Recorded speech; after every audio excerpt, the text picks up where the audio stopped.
আমাৰ গাড়ীখন চাওক আপোনালোকে এইখন গাড়ী লৈ আজি যোৰহাটত ঘূৰি আছো নপমুৱা বৰনাম ঘৰ পাৰ হৈছো যোৰহাটৰ নমস্কাৰ মোৰ নাম চিকুৰেগন কি হৈছে আমি যাদৱ পায়েং ছাৰৰ একদম ঘৰৰ ওপৰলৈ উঠি আছো মই খোলো নেকি খোলা এইটো যাদৱ পায়েং ছাৰৰ লাইব্ৰেৰী এইটো চাওক এয়া আমাৰ জমি গাহৰি খাইছে ঔটেঙা গাহৰি মইতো অকলে যাব পৰা নাই তেওঁলোক উলিয়াইতে যাব নোৱাৰিলো মানে মোৰ ঘৰ দুৱাৰ বস্তু থবলৈ জেগা নাই দেখি পেলাই এই ঘৰটো মানে গোটেই ঘৰটো আৰু লগ পাইছো কোনো জেগা পায়েং খুৰাৰ ঘৰ সেইটো বহুত ডাঙৰ কথা জেগাটো বহুত ধুনীয়া এতিয়া ৰাতি 11-12 বজাত মই ট্ৰাক এখনৰ পৰা লিফ্ট ললো राहुल सिंह घर कहाँ पे आपका फिर से बता मुझे एक बार बताया MS धोनी झारखंड रांची আজি আছো মই যোৰহাটত আৰু আজি আপোনালোকে ভিডিঅটো কিমান তাৰিখে চাই আছে নাজানো কিন্তু ভিডিঅটো শুট কৰি আছো এতিয়া 31 অক্টোবৰ ন 31 তাৰিখ 31 তাৰিখে শুট কৰি আছো যোৰহাটত এইটো মিনু আমাৰ লখিমপুৰৰ ব্লগত লগ পাইছিলে কেমেৰা পিছফালে মিফতা আছে মই যে এই সোৱণশিৰি NHPC যাওঁতে যে দলং এখনত আয়াং ব্ৰিজ নেকি আছিলে তাৰ তলত জুবিন দাক যে অকা দেখুৱাইছিলো মিনু আৰু আমাৰ খানা চানা হৈছিলে ধুনীয়া আৰু এতিয়া আমাৰ গাড়ীখন চাওক আপোনালোকে এইখন গাড়ী লৈ আজি যোৰহাটত ঘূৰি আছো পুৰা বৰুৱা চাৰিআলিতে ঘূৰি আহিলো এতিয়া এই গাড়ীখন এতিয়া মই চলাই পেলাই আমি এটা জেগাত যাম সেই জেগাটো আমি গাড়ীত কম আৰু গাড়ীৰ ভিতৰত আছে আমাৰ আৰু এজন সতীৰ্থ নকুল মিলি মিফতাউল আৰু মিনু পাঠি আৰু মই জেগাটো চাওক জেগাটো চাওক কিমান ধুনীয়া জেগা কিমান ধুনীয়া পৰিৱেশ গোটেই খেতি কাতি বিহুত ইয়াত চাবলগীয়া এটা পৰিৱেশ আছিলে চাগে ইহঁত যিকেইটা আছে গোটেইকেইটা পেইণ্টাৰ হয় গোটেইকেইটা এটা একদম সাংঘাতিক আৰ্টিষ্ট আপোনালোকে যে মালিগাঁও ফ্লাইঅভাৰ যে দেখিলে মানে পুৰা পেইণ্টিং চেইণ্টিং যে সকলোৱে ফটো দেখিছে চব ইহঁতে আঁকি থৈ আহিছে নীলিম দাহঁতৰ গোটেই টিমটো একেলগে গৈছে ন চব team living art team living art য়েছ আৰু এতিয়া এখন গাড়ী মই চলাও নেকি চিয়'ৰ চাবিটো লাগি আছে চাবি লাগি আছে এতিয়া মাৰুতি 800 চলাম আপোনালোকে ভিডিঅ' দেখিছে মাৰুতি 800 বহুত চলাইছো কিন্তু এইখন একদম পিছফালে জানো এখন ট্ৰাক বাদে পুৰা বন্দুক চন্দুক লাগি থকা টাইপ চাইকেলৰ কেৰিয়াৰ লাগি আছে পিছফালে আৰু এয়া ষ্টাৰ্ট হৈ গৈছে আমাৰ জাৰ্ণি পথাৰৰ মাজে মাজে ধুনীয়া ৰাস্তাত এখন আজব গাড়ী লৈ বৰ ধুনীয়া বাইদেউ এগৰাকী আহি আছে আগত ফোন কৰি এইটো বেয়া কথা কিন্তু আমি চিট বেল্ট নমৰাটো বেয়া কথা কিন্তু গাড়ীখন চিট বেল্ট আছে নাই আছে চলাই ভাল লাগিছে ষ্টিয়াৰিংটো হাৰ্ড হয় ন নপমুৱা বৰনাম ঘৰ পাৰ হৈছো যোৰহাটৰ ইয়াত কিবা অখণ্ড ভাগৱত পাঠ হৈ আছে আজি কিন্তু আমি তাত ৰৈ থাকিলে নহ'ব ইয়াৰ পৰা আমাৰ শ্ৰদ্ধা জনাইছো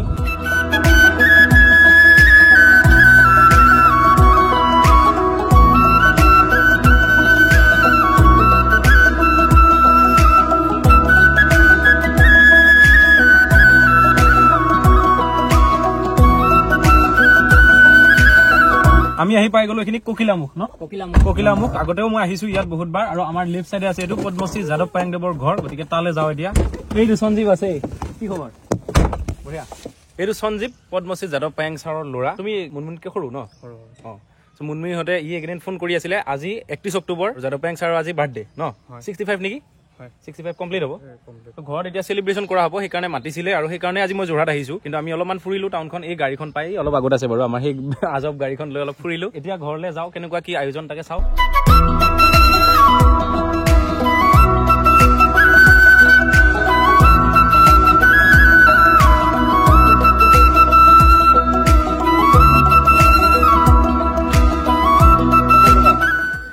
অমিত দাস মোৰ নাম নয়নজ্যোতি ৰেগন নমস্কাৰ মোৰ নাম চিকুৰেগন মৃগাংকৰ ৰেগন পংকজ পাতিৰ নমস্কাৰ মোৰ নাম অজয় চৌধুৰী 5ত গোটেইকেইটা 5ত তই 6ত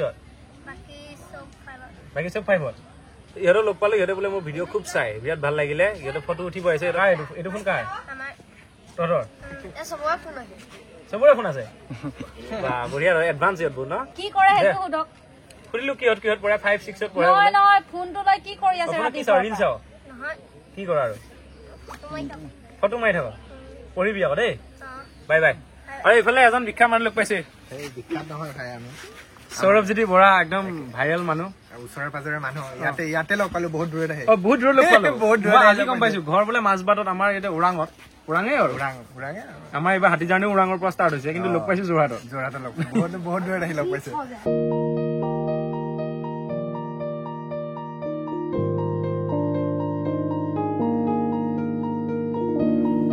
আৰু এতিয়া মিনু মই আমি যাদৱ পায়েং ছাৰৰ একদম ঘৰৰ ওপৰলৈ উঠি আছো তলতো আজি বহুত মানুহ বাৰ্থডে পাৰ্টি একদম মানে হিট বাৰ্থডে পাৰ্টি হৈছে ন একদম হিট হৈ আছে তলত মানুহ পুৰা খানা চানা খাম কিন্তু তাৰ আগতে এতিয়া যাদৱ পায়েং ছাৰৰ এটা লাইব্ৰেৰী নহয় এইটো মিউজিয়াম নে লাইব্ৰেৰী বনাই আছে এইটো লাইব্ৰেৰী এটা বনাই আছে বৰ ধুনীয়া আগতে এইটো চাইড দেখাইছো এইটো সঞ্জীৱ আছে পায়েং ছাৰৰ ডাঙৰ ল'ৰা আৰু ইটো একদম মোৰ পুৰণা বন্ধু আৰু এইফালে এইটো যাদৱ পায়েং ছাৰৰ এটা লাইব্ৰেৰী আৰু এইটো এটা ডাঙৰ কাহিনী আছে এতিয়া আমি লাইব্ৰেৰীটোত সোমাই পেলাই চাওঁ কিহৰ কাৰণে চাম এই মিনু আছে কিবা এটা বনাইছো মিনুহঁতে কিবা এটা বনাইছে আমি ইয়াত কাম এটা কৰিছো এতিয়া কি কাম কৰিছো আপোনালোকে চাব মই খোলো নেকি খোলা এইটো যাদৱ পায়েং ছাৰৰ লাইব্ৰেৰী এইটো চাওক এই কামটো আমি এমাহ মানৰ আগতে কৰা 10 দিন মান থাকিলে ইয়াত কৰিছিলো তুমি যে কৈছিলা তুমি অহা মজা হ'ব তোমাক মাতিছিলো তুমি নাহিলা তেতিয়া বেলেগ ফালে থাকিলো এতিয়া হেৰি আহিছিলে নিষ্ঠা আহিছিলে মই আৰু দাদা এজন আহিছিলে অংশুমান দা বুলি তিনিজনে মিলি কৰিছো তাৰপিছত আৰু এজন আহিছিলে দীপাংকৰ ভিডিঅ' বনাই আছে এইটো কামৰ একদম সাংঘাতিক এটা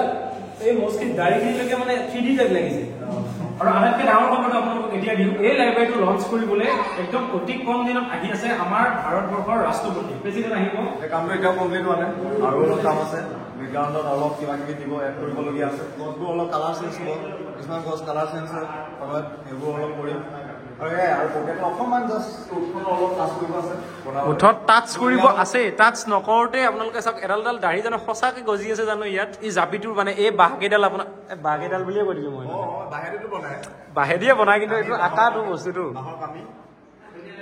ইমান ৰিয়েলিষ্টিক বস্তু মই আজিলৈ দেখা নাছিলো মানে পেইণ্টিং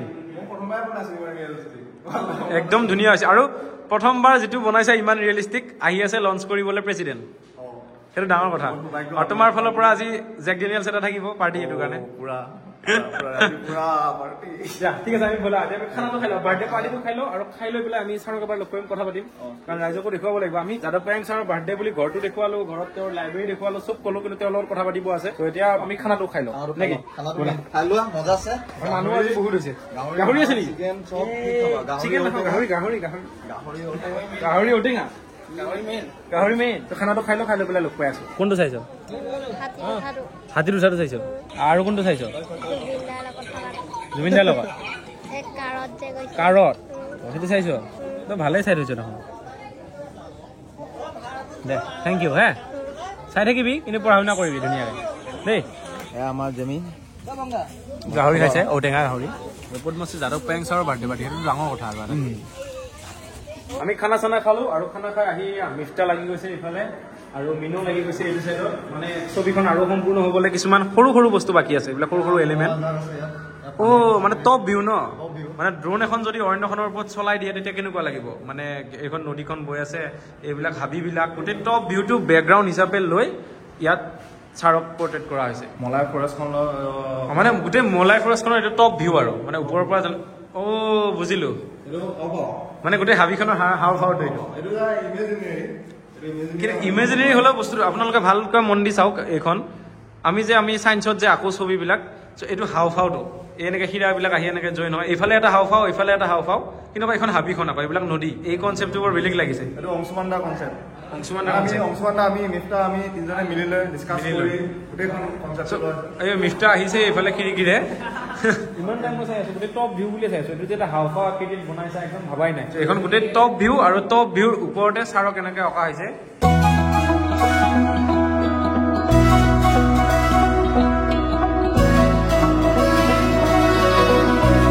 ছাৰৰ পেইণ্টিং দেখিলে এতিয়া ৰিয়েল মানুহজনকো লগ পাবলৈ নিশ্চয় মন গৈ আছে গতিকে এতিয়া আমি লগ কৰোঁ ৰিয়েল মানুহজনৰ লগত কথা পাতো অলপমান তেওঁৰ বাৰ্থডে দিনা বাকী ভালে আছে প্ৰথমতেতো জন্মদিনৰ বহুত বহুত শুভকামনা কিন্তু আপোনাক কি গিফ্ট দিম জন্মদিনত জেনেৰেলি মানুহে উপহাৰ দিয়ে কিন্তু আপোনাকতো গিফ্ট দিয়াৰ প্ৰশ্ন নুঠে কিহৰ কাৰণে আপুনি পৃথিৱীখনক যিটো গিফ্ট দি থৈছে আপোনাক কিবা গিফ্ট দিব গ'লে সেইটো বেলেগে হ'ব তোমালোকৰ আশীৰ্বাদ লাগিব আশীৰ্বাদ দিব পৰা হৈছে নাই গিফ্ট সেইটোৱে ভিডিঅ'ৰ থ্ৰুৱেদি হওক সংবাদ মাধ্যমৰ থ্ৰুৱেদি হওক ছ'চিয়েল মিডিয়াতে হওক তেওঁলোক থকাৰ কাৰণে মই বিশ্বৰ দৰবাৰলৈ গৈছো মইতো অকলে যাব পৰা নাই তেওঁলোক উলিয়াইখিনিতে যাব নোৱাৰিলোহেঁতেন সেইটো হয় তথাপিও যদি আপোনাক আজি কিবা জন্মদিনৰ উপহাৰ দিবলৈ যাওঁ আপুনি মানে বিশ্ববাসীক পৃথিৱীৰ কাৰণে যিটো উপহাৰ দি দিলে অলৰেডি সেইটো গিফ্টৰ সমান গিফ্ট কোনেও দিব নোৱাৰে পৃথিৱীত কেতিয়াও পাব সেইকাৰণে প্ৰথমতে বহুত বহুত ধন্যবাদ এনে পৃথিৱীৰ 800 কোটি মানুহৰ আশীৰ্বাদ আছে পৃথিৱীখন এখনে আমিয়ে ভগাই লৈছো সেইকাৰণে পৃথিৱীক সেউজীয়া কৰা মোৰ কৰ্তব্য আছে, সেইকাৰণে কৰি আছোঁ। আৰু বাকী আপুনি আজি আপোনাৰ জন্মদিন 65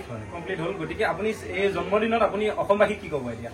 অসমবাসীক এইটোৱে অনুৰোধ, সেউজীয়া অসমখন সেউজীয়া কৰিয়ে ৰওক, আৰু গছ পুলিটো ৰুলেই নহ'ব, গছ পুলিটো ৰুই প্ৰতিপালন কৰি ডাঙৰ দীঘল কৰা, গছৰ গুণাগুণ, গছৰ নাম জানিব লাগে। সেইটো যদি কৰিব পাৰোঁ, সেউজীয়া আমি খুব ভাগ্যৱান। অসমৰ 3,35,00,000 মানুহ এইকাৰণে ভাগ্যৱান, আমি সিজনত বহুত ভাল কাম কৰিছিলোঁ কাৰণে অসমত জন্মা। সূৰ্য উঠা দেশৰ পৰা সূৰ্য পৰা দেশলৈ গৈও ইমান ধুনীয়া অসম ক'তো দেখিবলৈ পোৱা নাছিল। বাকী আপোনাৰ এই এটা লাইব্ৰেৰী বনাই আছে এতিয়া, আমি ইয়াৰ বাহিৰত আমি শ্বুট কৰি আছো, ভিতৰত মানে বস্তু আনিবিলাক ৰখা হোৱা নাই কাৰণে ইগো হৈ যায় কাৰণে আমি বাহিৰত কৰি আছো। বৰ ধুনীয়া পেইণ্টিঙো মিনহঁতে বনাইছে ইয়াত। শুনি আছো এই লাইব্ৰেৰীটো হেনো লঞ্চ কৰিবলৈ ৰাষ্ট্ৰপতি আহিব, কিমান দূৰ সঁচা কথা হয় নেকি? এটা পাৰ্মিশ্যনটো লৈছো আমি, তেওঁ এলাউ কৰিলে 15-16 তাৰিখ মই আমি দিল্লীত গৈ যাম, আমন্ত্ৰণ কৰিম। মানে ৰাষ্ট্ৰপতি আহি এইটো যোৰহাটত আহি লঞ্চ কৰি যাব, হাবিখন চাবলৈ মাতিব। হাবিখন চাব যাব। সেইকাৰণে কেইবাটাও কাম হ'ব, আৰু দুটা কাম। এইটো বিশেষকৈ এইটো সংগ্ৰহালয় টাইৱানৰ ৰাষ্ট্ৰপতিয়ে দিয়া, মানে মোৰ ঘৰ দুৱাৰ বস্তু থবলৈ জেগা নাই দেখি পেলাই এই ঘৰটো মানে গোটেই ঘৰটো তেওঁ ছাত্ৰ ছাত্ৰী পঢ়িবৰ কাৰণে এইটো বনোৱা হৈছে। এইবোৰ চব কিতাপ, পৃথিৱীৰ কিতাপ আছে, চব ভাষাৰ কিতাপ আছে যে, সেইকাৰণে যোন যি ভাষাত আহে সি সেইটো পঢ়ি যাব পাৰিব, পঢ়ি যাব। ধুনীয়া। জন্মদিনৰ বহুত বহুত শুভকামনা। ভৰিখনকে চুইছো এবাৰ, পৃথিৱীখনক ইমান ডাঙৰ এটা উপহাৰ দিছে, আৰু আমিও গৌৰৱ কৰো যে আপুনি জন্ম হোৱা জেগাত আমি জন্ম হৈছো। এতিয়া আছো মই পদ্মশ্ৰী যাদৱ পায়েং ছাৰৰ ঘৰৰ বাহিৰত, মানে পদূলিত। এইখিনিৰ পৰা ছাৰৰ ঘৰটো ষ্টাৰ্ট, আৰু এইটো তেওঁৰে, এইবিলাক মাটি তেওঁৰে হয়। ইয়াত এটা গছপুলি ৰুইছিলো ছাৰৰ লগত। চাওঁ গছপুলিটো কিমান ডাঙৰ হ'ল। মানে মই যেতিয়া অফবিট ট্ৰেভেল কৰিছিলো ছাৰৰ লগত, গাড়ীত যে মোৰ শ্ব'টো আছে, ইয়াৰ পৰা আমি ব্ৰহ্মপুত্ৰ চাপৰি ফালে গৈছিলো, আৰু লাষ্টত আমি এটা প্লেণ্টেশ্যন কৰো সদায়। জুবিনদাৰ লগত ফাৰ্ষ্ট এপিছডটো কৰোঁতেও তেনেকে কৰিছিলো, আৰু ছাৰৰ দিনাও এটা কৰিছিলো ইয়াত। আৰু এই জোপা গছপুলি আপোনালোকে চাওক, এই নাহৰজোপা মই লৈ আহিছিলো গাড়ীত। আহি আমি ছাৰৰ লগত এপিছড শ্বুট কৰাৰ পিছত ছাৰে মই একেলগে লগ হৈ এইটো ৰুইছিলো। তেতিয়া ইমান মান আছিলে, এতিয়া ইমান মান হ'ল, দেখি ভাল লাগে গছপুলিবিলাক, হয় নহয় কচোন? মানে গছপুলি ৰুওঁতে ইমান মান আছিলে, এতিয়া ইমান ডাঙৰ হ'ল, দেখিয়ে ভাল লাগে। এইটো মোৰ কাৰণে এটা বহুত ডাঙৰ স্মৃতি যে যাদৱ পায়েং ছাৰৰ ঘৰৰ কেম্পাছত, অৰণ্য মানৱৰ ঘৰৰ কেম্পাছত মই তেওঁৰ লগতে এটা গছপুলি ৰুইছো। সেইটো আজি দুগুণ হৈছে, মানে হাইটটো 1 বছৰমান হ'ল, বেছি হ'ল। এই গছপুলিটো আৰু ডাঙৰ হওক, এনেকে ওখ যাতে দেখা পাওঁ এটা সময়ত। এতিয়া আমি আকৌ যাওঁ ছাৰৰ ঘৰলৈ, আৰু কি কি হয় আপোনালোকক দেখুৱাই আছো। তই আছ নেকি এতিয়া? দে ব'লা। আজিকালি যিমান ইউটিউবাৰ অসমত, নিজকে ইউটিউব ক্ৰিয়েটৰ বুলি ক'বলৈ ইমান লাজ লাগে কিছুমান ক্ষেত্ৰত, যেনেকুৱা লেভেলৰ কণ্টেণ্ট বনায়, আৰু তাৰ মাজতে কিছুমান এনেকুৱা মানে আনএক্সপেক্টেড কণ্টেণ্ট আহি যায়, মানে ভবাই নাযায় যে ইউটিউবত এনেকুৱা কণ্টেণ্ট হ'ব পাৰে। আৰু তেনেকুৱা ক্ৰিয়েটৰ যেতিয়া দেখো, তেতিয়া নিজকে ক্ৰিয়েটৰ বুলি ক'বলৈও মন যায়। তেনেকুৱা এজন ক্ৰিয়েটৰ আজি লগ পাইছো, সময় গগৈ। সকলোৱে চিনিয়ে পাইছে। কি খবৰ? হঠাৎ লগ পাই গলো, সদায় চাই আছো, চব কটা ইণ্টাৰভিউটো চালো। কিমান ঘৰ বনালা এতিয়ালৈ? হ'ল ভালেমান কেইটা। এতিয়া বৰ্তমান সময়ত আৰু 2টা ঘৰ বনি আছে। আৰু 2টা বনি আছে? এতিয়া বনি আছে। আৰু ঘৰ বনোৱাতকে চবতকে ভাল লাগিলে এই কুকুৰক যে হেৰি দিছা, বেল দিছা, সেইটো ৰিফ্লেক্টিভ কলাৰ, যোনটো এইটো মানে গাড়ী চাড়ী আহিলেও হেৰি হৈ যায়, ৰিফ্লেক্ট কৰে, মানে সেইটো। একদম মানে তোমাক যে লগ পাম ভবাই নাই। পটককৈ লগ পোৱা হ'ল। মই দেখিছো চিনাকি, মুখখন দেখা দেখা লাগিছে, কেতিয়াও মানে অকল ভিডিঅ'তে দেখি থাকা। ভিডিঅ' চাইছা মানে? মোৰ কোন কেইটা চাইছা? এটা হৈছে জুবিনদাৰ লগত গাড়ীটো, তাৰপাছত আৰু যাদৱ খুৰাৰ লগত, সেইকেইটা ভিডিঅ'। Thank U. লগ পাম। তোমাৰ ঘৰ নাহৰকটীয়া ন? নাই, ঘৰ নাহৰকটীয়া। আৰু যিহেতু ব্লগটো কৰা হৈছে, নাহৰকটীয়ালৈ ইনভিটেশ্যন থাকেই। নাহৰকটীয়া এবাৰ মই গৈছো, মানে ডিগবৈ যাওঁতে নাহৰকটীয়া হৈ গৈছো, ৰোৱা হোৱা নাই, এবাৰ ৰোৱাকে যাম। তোমাৰ লগত কুকুৰক এইটো নাই, এইটো মই কয়, মোৰ যদি ঘৰলৈ গেষ্ট আহিব, ফিডিং কৰামে আৰু ৰিফ্লেক্টিভ কলাৰ ফিডিং, সেইটো বিশেষকে এনিমেলৰ লগত জড়িত কামখিনি মই কৰিম। ডিহিং পাতকা আছে, ডিহিং পাতকা সেইটো ফুৰিব লাগিব। এইটো নেশ্যনেল পাৰ্ক হ'ল এতিয়া, আৰু কৰি যোৱা ভাল লাগিল। আৰু লগ পাইছো কোনো জেগা, সেইটো বহুত ডাঙৰ কথা। জেগাটো বহুত ধুনীয়া, মানে আমাৰ মনত থাকি যাব যে আমি ক'ত লগ পাইছিলো। দিয়া, লগ পাম, আকৌ লগ পাম। এইবাৰ একদম ভালকে কুকুৰক হেৰি কৰা কলাৰ পিন্ধা লগ পাম। আৰু আজি আমি দিনটো পাৰ কৰিলো পদ্মশ্ৰী যাদৱ পায়েং ছাৰৰ ঘৰত, আৰু যিয়ে মোক ফোন কৰি মাতি আছিলে পদ্মশ্ৰী যাদৱ পায়েং ছাৰৰ ছোৱালী মুনমুনি, আৰু আগতেও মোৰ ভিডিঅ'ত লগ পাইছে। দিনটো মানে ইমান ব্যস্ত আছে, এবাৰ লগ নাপালো। মেখেলা চাদৰ পিন্ধি আছিলে দিনটো। মই বোলো তাত ক্লিপ এটা লৈ লওঁ, নাই এতিয়া একদম ড্ৰেছ চেঞ্জ কৰি এতিয়াও ৰেষ্ট পোৱা নাই। মানুহটো মাতি মাতি আনিব পৰা নাই। এইফালে যায়, আকৌ বোলে 2জনমান মানুহ খাব আছে, আকৌ ইফালে যায়। যিমানখিনি অতিথি আহিছে তেওঁলোকৰ লগতে আজিৰ দিনটো দেউতাৰ 65 বছৰ কমপ্লিট হ'ল ন? কমপ্লিট হৈছে। 65 বছৰত ইমান সোনকালে গুচি গৈছে। বয়স যেনেকে গুচি যায় ন, মোৰ নিজৰ মানে মোৰ তেতিয়া ভয় এটা থাকে, বহুত বহুত বেয়া লাগে মোৰ তেতিয়া। ইমান আগুৱাই দিনটো গুচি যায়, সিমানটো কাৰণে কমি যায়। মোৰ সেইটো কাৰণে বহুত ভালো লাগে, বেয়াও লাগে। আৰু এই দিনটোত মই সকলোৰে পৰা দেউতাক আশীৰ্বাদ বিচাৰিম। দেউতাক আশীৰ্বাদ কৰক যাতে তেওঁক যিমানখিনি কৰিব পাৰিছে তেওঁৰ কাৰণে আশীৰ্বাদ বিচাৰিব নালাগে, তেওঁৰ কাৰণে অট'মেটিকলি প্ৰকৃতিৰে আশীৰ্বাদ আছে, মানুহে দিবই নালাগে। তথাপিও আমাৰ মানুহৰ মৰমখিনিও লাগিব। আৰু জেমিনাক ভাল লাগিছে, যেতিয়া এবাৰতে মাতিছো আহিছে, মই ভবাও নাছিলো আহিব বুলি। একো নাই, মই এইফালে ডিব্ৰুগড় ফালে আছিলো, সেইকাৰণে আহোঁতে বৰ ধুনীয়াকৈ মিলিও গ'ল। ভাল লাগিলে দিয়া লগ পাম। এই পুৰা অলপ আৱেগিক হৈ গৈছে, বয়সটো বাঢ়ি যায় বোলে মানুহৰ। আপোনালোকে দেখিলে দিনটো আজি পদ্মশ্ৰী যাদৱ পায়েং ছাৰৰ ঘৰত কটালো, বৰ ধুনীয়া এনজয় হ'ল আজি। আৰু এইকেইদিন মানে মোৰ লগত কি হৈছে, গাড়ী নাই যোৰহাটত, কাৰণ মই কাজিৰঙা নাছিলো, তাৰ পৰা আকৌ ডিব্ৰুগড় পিনে গ'লো, তাৰ পৰা আহি যোৰহাটত থাকিলো, আকৌ কাজিৰঙা যাম। ত' লগত গাড়ী নাই, কাৰণ কাজিৰঙালৈ খোজকাঢ়িয়ে আহিছো হাতীৰ লগত। এতিয়া ৰাতি 11-12 বজাত মই পায়েং ছাৰৰ ঘৰৰ পৰা মোক মিনুহঁতে থব আহিলেহেঁতেন, অলপ দেৰি হ'লহেঁতেন, কিন্তু ইমান দেৰিলৈ থাকিলে মোৰ ৰেষ্ট ল'ব লাগে, কাইলৈ আকৌ কাজিৰঙা যাব লাগিব। ত' মই গুচি আহিলো হাইৱেলে। ত' হাইৱেৰ পৰা আহিবলৈ এতিয়া গাড়ী নাই এইখিনি সময়ত। ত' মই ট্ৰাক এখনৰ পৰা লিফ্ট ল'লো এই দাদাৰ লগত। ত' দাদাৰ লগত আহিছো। আপোনাৰ নাম बताओ भैया। राहुल सिंह, राहुल सिंह, घर कहाँ पे आपका? फिर से बताओ मुझे एक बार बताया। MS धोनी, झारखंड रांची। MS ধোনী, ঝাৰখণ্ড ৰাঁচী। মানে কেনেকুৱা পৰিচয় দিছে ভাবক আপোনালোকে। মই প্ৰথম গাড়ীত উঠিয়ে সুধিছো, সেইকাৰণে মই আপোনালোকৰ আগত আৰু এবাৰ সুধিলো, ঘৰ ক'ত সুধিলো, বোলে আপোনাৰ ঘৰ কাহা পে হে? দাদাই ক'লে যে ঝাৰখণ্ড ৰাঁচী MS ধোনী। শুনিয়ে ভাল লাগি গ'ল, কেনেকুৱা পৰিচয় দিছে। এনেকুৱা মানুহে লাইফত কাম কৰিব লাগে। মানে মই MS ধোনীৰ কথা কৈছো, এনেকুৱা কাম কৰিছে চাওক, যে তেওঁক লৈ তেওঁৰ স্থানৰ মানুহে পৰিচয় দি ভাল পায়। ক'ত অসমত আহি ঝাৰখণ্ড ৰাঁচীৰ পৰা পৰিচয় দিছে। মই ঘৰত সুধিছো, বোলে ঘৰ ক'ত? ঝাৰখণ্ড ৰাঁচী বুলি কওঁতেও মই গম পাম, কিন্তু লগতে কৈ দিছে ঝাৰখণ্ড ৰাঁচী MS ধোনী। মানে MS ধোনীয়ে কেনেকুৱাকে মানে ৰিপ্ৰেজেণ্ট কৰিছে। আমাৰ অসমৰ মানুহো তেনেকুৱা হওক, বিশ্বই জানক যে তেওঁৰ চিনাকি দি আমি বাহিৰত তেনেকে হেৰি কৰিব পাৰো। আমি এতিয়া গৈ আছো। মুজে তিয়ক মে চল দেনা, ঠিক আছে? মই মানে যোৰহাট বাইপাছৰ পৰা তিয়কলৈ আহি আছো। আৰু ট্ৰাকৰ মজাটো মইতো অলৰেডি বহুত লৈছো, আপোনালোকে মোৰ ভিডিঅ' চাই গমেই পায়। আৰু মোৰ লগত আজি ভাগ্যই মানে আকৌ সেইটোৱে খেলি দিলে, আৰু ভালো লাগিলে। ত' বহুত ভাল লাগিল দাদাক লগ পাই। এতিয়া মই নামি যাওঁ, আৰু আমি এনেকুৱা ৰাস্তা মানুহ, মইতো ট্ৰাকত ঘূৰিয়ে থাকো। ত' এনেকুৱা ৰাস্তা মানুহ আপোন হলে বেছি ভাল লাগে। হঠাৎ আজি মিলি গ'ল। ঠিক আছে, মিলতে हैं फिर से। अब मरान जाओगे ना अभी? हाँ, मरान जाऊंगा। मरान वाले जाओ। मरान से दुलिया जाना। मरान से दुलिया जान, ठीक है। अच्छे से जाना।